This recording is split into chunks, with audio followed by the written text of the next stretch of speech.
देखिए बेटा, हमारा टॉपिक चल रहा था अलंकार। हम रूपक अलंकार पढ़ रहे थे। तो रूपक अलंकार में हमने रूपक अलंकार की परिभाषा पढ़ ली, उदाहरण पढ़ लिए और उसके भेदों के नाम पढ़ लिए। तो पहला भेद में अपन ने सांग रूपक अलंकार भी पढ़ लिया। दूसरा भेद है निरंग रूपक अलंकार। निरंग रूपक अलंकार। अब निरंग रूपक अलंकार जो है कहाँ होता है, जहाँ केवल एक ही जगह जो है उपमेय पर उपमान का आरोप हो। ठीक है ना, एक ही जगह उपमेय पर उपमान का आरोप हो, वहाँ निरंग रूपक, उसकी अंगों पर आरोप नहीं हो। तो काव्य में जब एक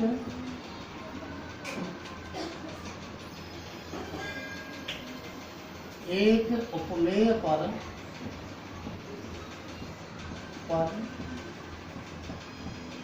एक उपमान का आरोप हो, वहाँ निरंग रूपक अलंकार होता है। जैसे मुख चंद्र यानी मुख रूपी चंद्रमा, मुख रूपी चंद्रमा।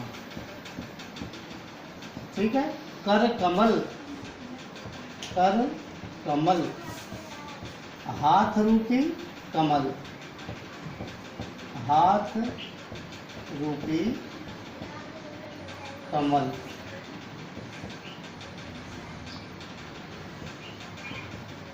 ठीक है। अब इसमें मुख उपमेय है और चंद्रमा उपमान है। ठीक है। तो मुख के ऊपर चंद्रमा का आरोप कर दिया, अर्थात मुख को ही चंद्रमा बना दिया। यहाँ कर यानी हाथ, तो हाथ जो है, हाथ क्या है, हाथ जो है उपमेय है और कमल उपमान है। तो हाथों को ही कमल बना दिया, यानी कि कमल का पूरी तरीके से आरोप किसके ऊपर कर दिया, हाथ के ऊपर। तो इस प्रकार से जहाँ केवल एक ही उपमेय पर एक उपमान का आरोप हो, वहाँ होता है कौन सा, निरंग रूपक अलंकार। ठीक है ना।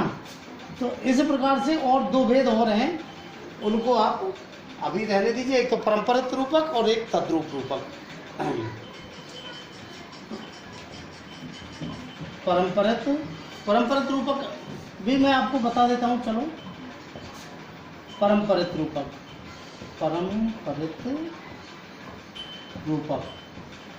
तो परंपरित रूपक कहाँ होता है, जहाँ काव्य में जब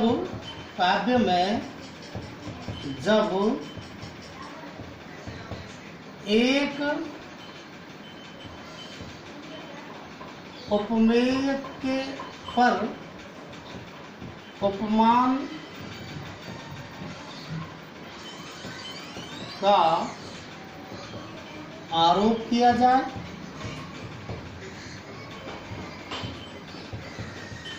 जाए और साथ में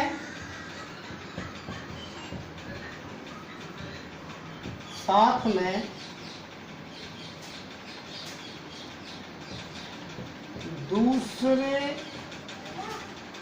उपमेय पर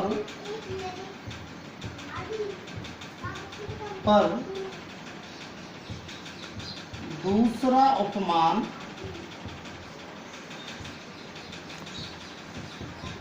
परंपरा से आरोपित हो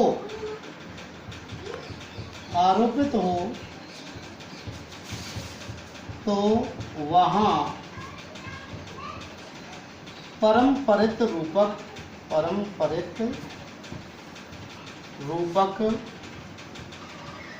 अलंकार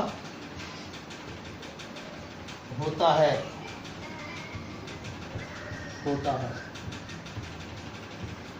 ठीक है ना। काव्य में जब एक उपमेय पर एक उपमान का आरोप किया जाए, परंपरा से दूसरे उपमेय पर दूसरे उपमान का आरोप साथ साथ किया जाए, तो वहां परंपरित रूपक अलंकार होता है। जैसे जैसे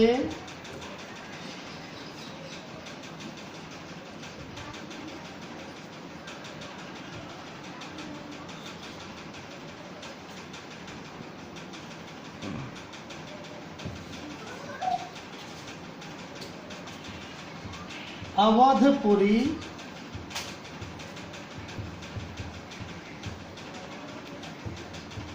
अमरावती दूजी,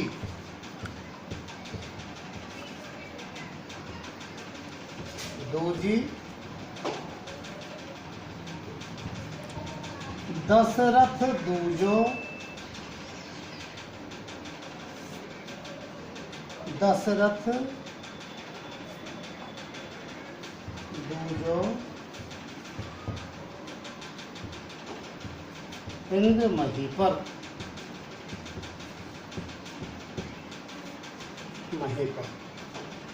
ठीक है ना। तो ऐसे प्रकार से एक परंपरा से साथ दूसरी अवधपुरी पर अमरावती के साथ में ये भी जो है जुड़ गया है। तो ऐसे प्रकार से जहाँ जो है ये होता है परंपरित रूपक अलंकार। अब आप देखिए, अब मैं आपको बताता हूं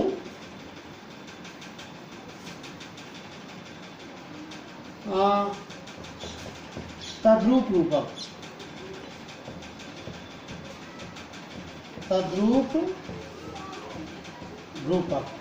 तद्रूप रूपक अलंकार कहाँ होता है?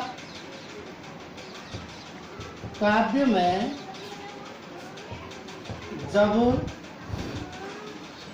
उपमेय पर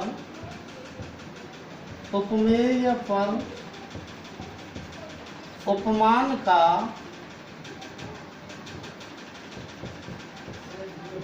आरोप किया जाए,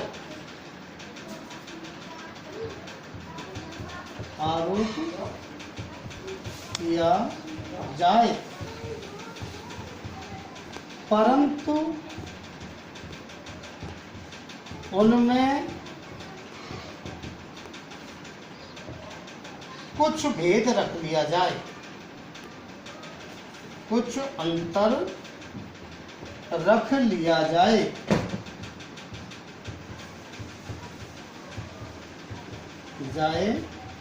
वहाँ तद्रूप रूपक अलंकार होता है। तद्रूप रूपक अलंकार होता है, ठीक है। मतलब उपमेय पर उपमान का आरोप तो कर दिया जाए, परंतु थोड़ा सा अंतर रख दिया जाए। जैसे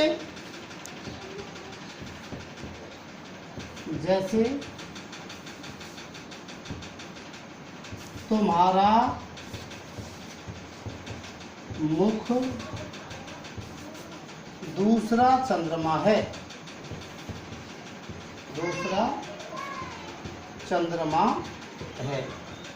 अब इसमें मुख के ऊपर चंद्रमा का आरोप तो कर दिया, लेकिन दूसरा इतना सा अंतर बना दिया, इतना सा अंतर बता दिया। तो जहां इतना सा अंतर हो जाता है वहां होता है कौन सा अलंकार? तद्रूप रूपक अलंकार, ठीक है। तो ये हुआ आपका रूपक अलंकार फ्री। अब आप देखिए, अब हम नेक्स्ट जो है अलंकार पढ़ रहे हैं। अगला अलंकार है उत्प्रेक्षा अलंकार। कौन सा? उत्प्रेक्षा अलंकार। उत्प्रेक्षा अलंकार कहाँ होता है? काव्य में जब एक उपमेय पर उपमान का आरोप न करके उपमान की संभावना व्यक्त की जाए। काव्य में जब उपमेय पर उपमान की संभावना व्यक्त की जाए, यानी भिन्नता तो है, भिन्नता होते हुए भी समानता व्यक्त की जा रही है, और समानता की संभावना की जा रही है, तो वहाँ होता है कौन सा अलंकार? उत्प्रेक्षा अलंकार। काव्य में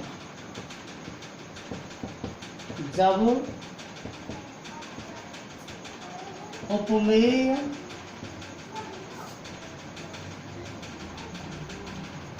में उपमान की संभावना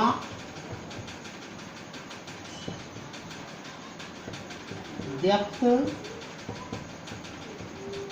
की जाए वहाँ उत्प्रेक्षा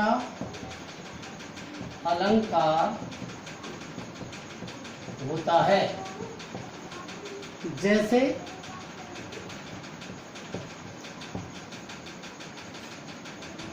सोहत ओढ़े पीत पट, सोहत ओढ़े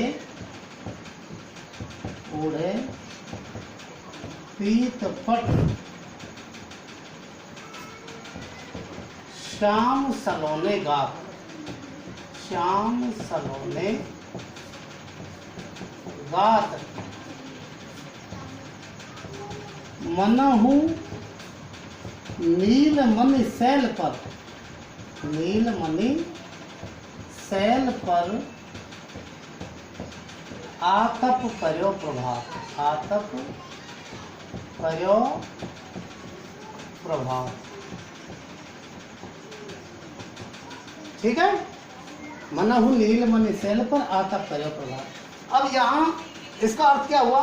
श्याम सुंदर श्री कृष्ण अपने सांवले शरीर पर पीले वस्त्र ओढ़े हुए ऐसे लगते हैं मानो नीलमणि पत्थर पर जो है प्रभात काल की किरणें आकर के पड़ गई हो। नीलमणि पत्थर पर किसकी किरणें पड़ गई हो?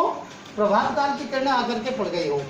तो सांवला शरीर श्री कृष्ण का सांवला शरीर ये उपमान हो गया, वो उपमेय हो गया। ठीक है, और प्रभात काल की जो किरणें हैं ये सांवला शरीर, श्याम सुंदर का सांवला शरीर तो हो गया नीलमणि पत्थर। इसमें तो संभावना किसकी की जा रही है? नीलमणि पत्थर की। और प्रभात काल की जो किरणें हैं, जो पीला वस्त्र है, उस पीले वस्त्र पर ये पीत पट, इस पीले वस्त्र पर प्रभात काल की किरणों की संभावना की जा रही है। तो जब एक वस्तु पर दूसरी वस्तु की संभावना व्यक्त की जाए, कहने का मतलब उपमेय पर जब उपमान की संभावना व्यक्त की जाए तो वहाँ होता है कौन सा अलंकार? उत्प्रेक्षा अलंकार। उत्प्रेक्षा अलंकार के 3 भेद होते हैं, इन तीनों भेदों को अपन कल पढ़ाएंगे।